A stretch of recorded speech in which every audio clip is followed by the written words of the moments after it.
Another Supergirl trailer just dropped and gave us a new look at Kara's past and what's coming for the Woman of Tomorrow. Welcome back, ScreenCrush. I'm Ryan Airy, and these are all of the Easter eggs, references, and little things you might have missed in the second trailer for Supergirl. Now, this film is an adaptation of the brilliant comic Woman of Tomorrow by DC legend Tom King. In our first breakdown, we gave a little background on Supergirl's complicated history, which has been changed and retconned through the years. So, if you need a refresher, feel free to check out that video. Woman of Tomorrow is a relatively new comic released in 2021, but it has quickly become the seminal Supergirl story. The comic follows Kara on a space adventure where she reluctantly teams up with a young girl named Ruthie, who's on a mission to avenge her dad. The two of them are hunting the criminal Krim of the Yellow Hills, who teams up with a brutal band of pirates called the Brigands. It's a fantastic comic that explores Kara's character, emphasizing how her background on Krypton shaped who she is today. The gods are not that kind. Krypton, but I thought that blew up. Well, it did, but a chunk of Krypton, Argo City, was broken off from the planet during the explosion. Kara's father, Zor-El, was able to bubble enough atmosphere around it to contain it within a dome, allowing the remaining Kryptonians on the asteroid to survive. Now, while this saved them for a time,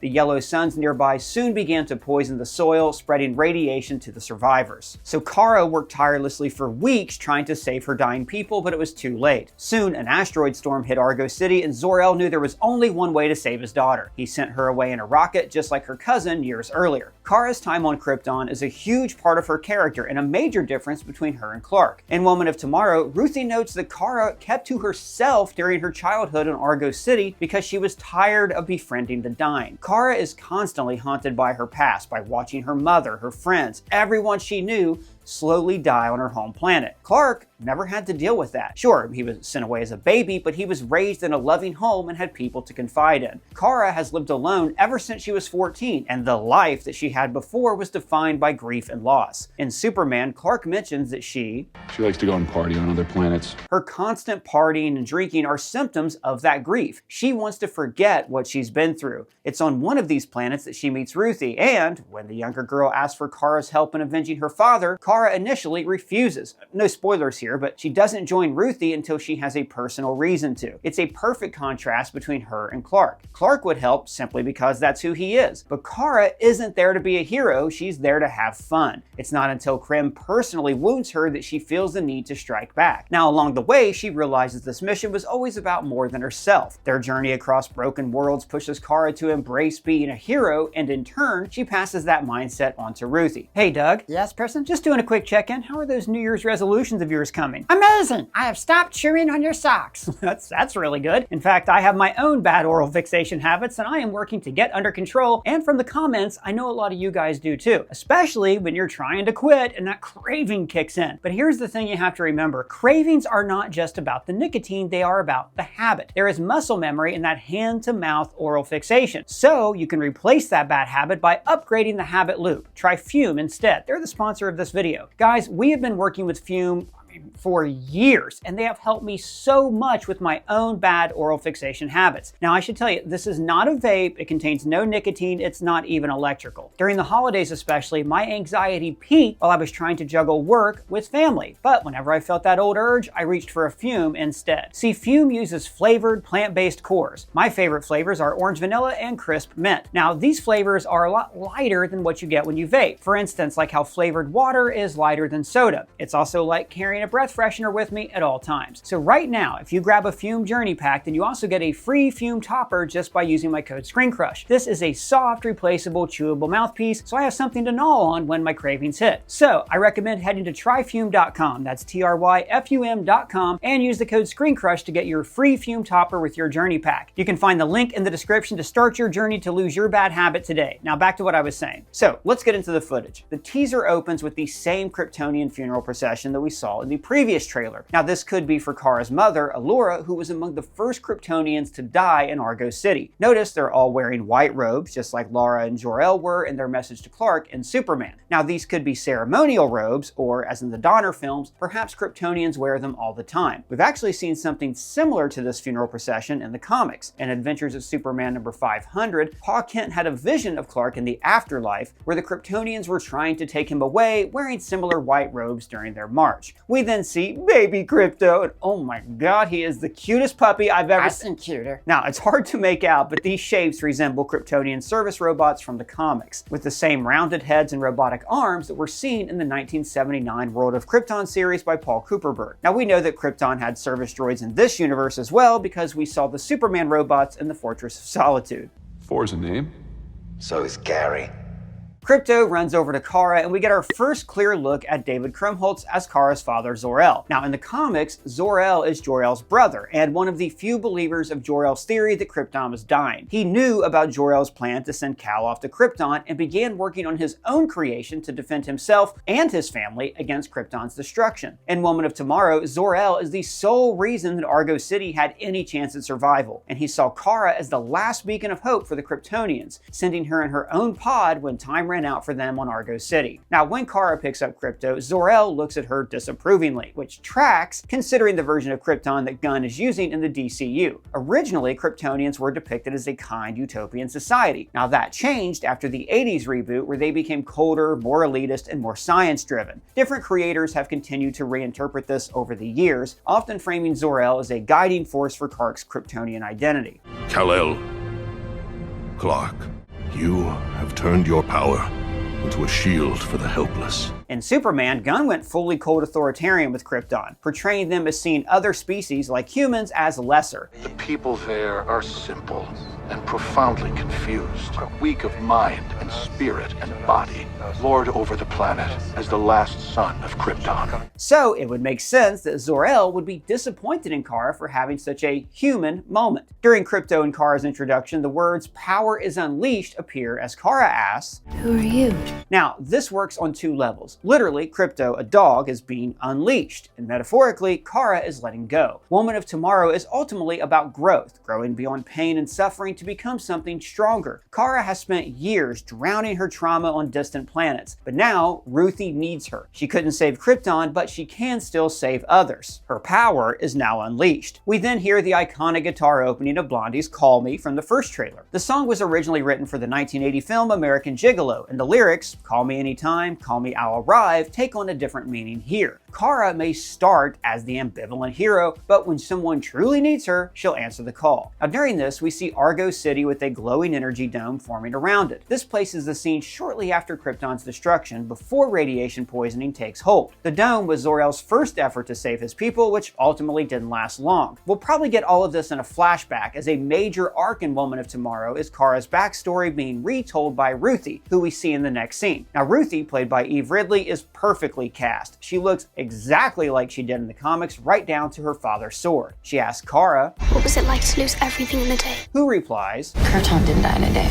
The gods are not that kind. While we see new footage of Argo City's creation, we again see the orange beam of Zor-El's dome enclosed around some of the city, breaking it away from the remaining rock. In the comics, this dome is created because Argo City is the only chunk left of Krypton. It's an interesting detail that it seems to be breaking away from Krypton instead. Now, we already know that the House of El in this universe is not as benevolent as other iterations, so I wonder if Zor-El did this without all of Krypton knowing, choosing to only save his city as the rest of the planet slowly died off, or if this was after Krypton's initial destruction and somehow Argo City remained intact. We then see Kara's mother, Allura, played by Emily Beecham, with other Kryptonians running away from something. So they look to be running to some Kryptonian palace, the same one or similar to the one that Kara was in earlier. On both sides of the entrance, there are engravings of people dressed in Kryptonian robes, similar to what we've seen in the 80s comics and in Superman the Animated Series. We cut to Kara on a bench waiting for a space bus, the same shot that we saw from the first trailer. She is wearing her infamous trench coat from the Woman of Tomorrow comics, which we also saw her wear at the end of Superman. Thanks for watching him, bitch!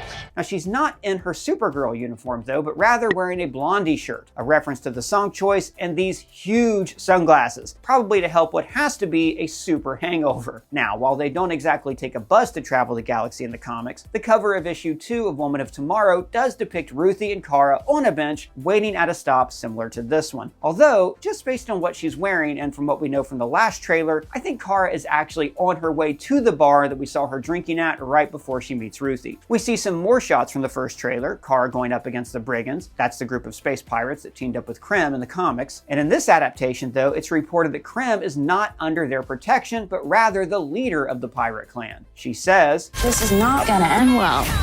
for you guys. Which is directly pulled from her introduction in Woman of Tomorrow. While protecting Ruthie, we see her use her heat vision, which is so cool. Every time Kara uses her heat vision in the comics, you know something is about to go down. We also saw Clark use this ability against the Raptors in Superman. This giant ship then crashes into the side of a mountain, and we think that this is the Brigand ship. Again, no spoilers for what goes on, but the Brigands pillage the galaxy aboard their ship, the Bonnie Prince Charlie, which has similar cannons and attachments to the one we see in the trailer. We see some more shots of Krypto and Kara together. I mean, after all, this did air during the Puppy Bowl. I'd be disappointed, actually, if we didn't get more shots of Krypto. Yeah, I'm still waiting on my invite to the Puppy Bowl. Maybe someday. As I said earlier, Kara doesn't get thrown into this epic journey until Krypto gets involved. Now, in the comics, Krypto was initially Clark's dog. It wasn't until more recently that Kara became the super family member who's more closely associated with being Krypto's owner. That being said, this retcon of Krypto meeting Kara during a moment of loss and grief makes their bond even stronger. Krypto came to Kara when she had lost it all, literally. Everyone she knows and loves is dead or dying, and this little ball of energy and hope runs to her. This relationship is going to be the emotional anchor of the film. Then we see more members of the Brigands, presumably before they hold Kara and Ruthie up at laser point. Their designs here are pretty similar to their appearance in the comic, a mishmash of metal gear and faceplates, but without any pirate hats. However, they're not the only villains to get a new design. As we saw in the last trailer, Krem got a steampunk upgrade as well, and it seems like they're ditching the vintage pirate aesthetic for more of a grungy, gritty feel for the Brigands. Kara then flies off the planet into space, which is similar to what happens during the climax of the comics. After she witnesses a brutal massacre that the Brigands left in their wake, Kara shoots off into the sun, where she finally allows herself to scream and let go of all of the trauma she picked up on this journey. Ruthie then asks about Superman, and Kara says,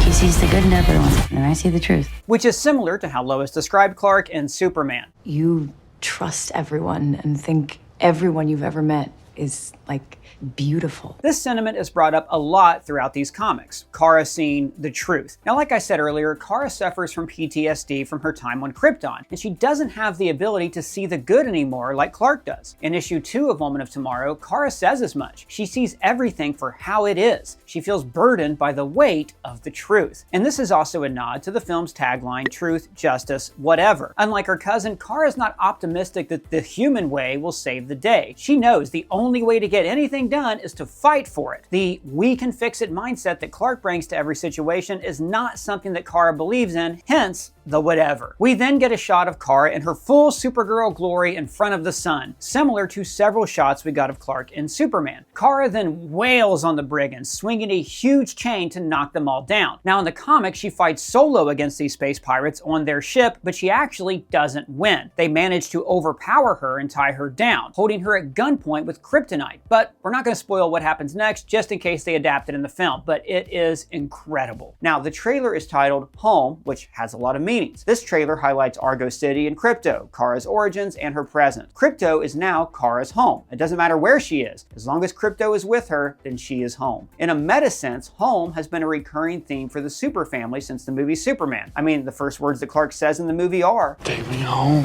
This phase of the DCU focuses on giving characters faithful adaptations and bringing them back to their roots, reminding us why we fell in love with them in the first place, bringing them home. So that's all we got for the Puppy Bowl footage, but Gunn has released more Lobo footage over the past few days as well. In a video titled Blast Off, we see Jason Momoa's Lobo like never before, and hints that he and Kara may already know one another. Oh, he's such a... In that teaser, we see Lobo pull up his turbo-powered space hog, looking ripped right out of the comics. When he enters, he knocks over a bunch of Brigands with his chained hook, another pull from the pages. Him going against the Brigands is interesting, and I have a few theories on why he could be doing this. One, they could be following the original plot for Woman of Tomorrow that King revealed to Word Balloon, that Lobo would be taking a Rooster Cogburn role in the story, referring to the character from True Grit. That book began as me pitching a Lobo Supergirl book. This would put Lobo in a more heroic role in the film, acting as the disgruntled leader for Kara and Ruthie. Alex Talks Film on Twitter reported that Lobo has a substantial role in the film, but personally, I hope they don't go that route. Woman of Tomorrow works best because Kara is in that Rooster Cogburn role. Maybe Lobo could be more of a minor antagonist here, not attacking them to help Kara, but rather to get to her first. Lobo, first and foremost, is a bounty hunter. So, say that Krem heard that Supergirl is after him, who's to just say he doesn't put a bounty out on her and Lobo has to come collect. And the third option, which I think would be the most fun, is that Kara reluctantly hires Lobo to help them find Krym. Hear me out. There's actually comic precedent for this. In Brave and the Bold issue 4, after teaming up with Hal Jordan, Kara gets stranded in space without any way of finding the Green Lantern. So she travels to a seedy bar in the corner of the galaxy and asks if anyone there can help her locate Hal, to which the bartender says he can hook her up with the best in the universe, aka Lobo. Now the two are actually a blast together. They arm wrestle in a bar, Supergirl gets Lobo'd out with a biker jacket and a choker. It's just a good buddy cop time that I could totally see working in this film. But what do you guys think? How do you hope they handle Lobo in the movie? Are you excited to see more of the Super Family? Let me know your thoughts down in the comments below, or at me on Twitter, Blue Sky, Threads, or subscribe to me on Substack. And big shout out to Lee Mazzio who wrote this video. You can find his links below. And if it's your first time here, please subscribe and smash that bell for alerts. For ScreenCrush, I'm Ryan Airy.